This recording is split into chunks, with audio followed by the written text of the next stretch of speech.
India? They will go to any lengths, dangerous journeys, trekking through jungles, and putting their lives in the hands of criminal gangs to reach the shores of America and Europe.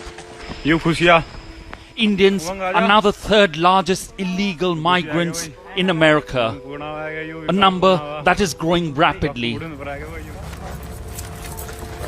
Last year, the US Border Protection Agency apprehended about 100,000, and these are just who got caught.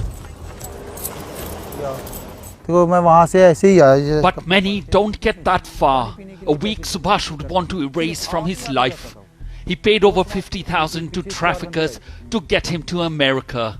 Instead, he was flown to Kathmandu, where he was kidnapped, tied up, and threatened by smugglers who extorted money.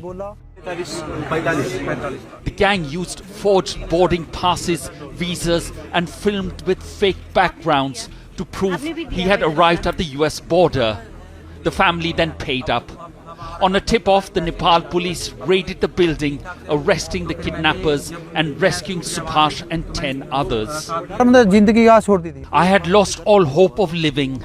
I just wanted to speak to my family, my children for the last time. I wanted to tell my wife to look after the children. I was a dead man there.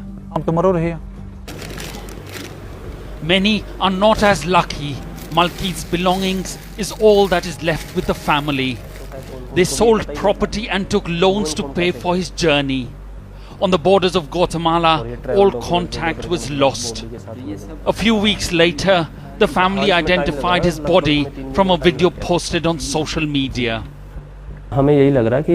My brother was killed for money. The mafia gangs involved were robbing them and fired on the people, and my brother was shot and killed.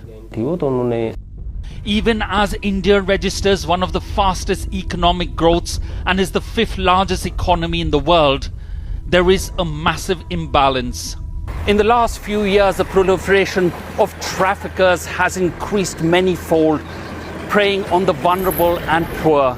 But it's the rate of success of these operations, where large numbers are crossing over to America and Western Europe, that is fueling this dream. And people are taking their chances at whatever cost.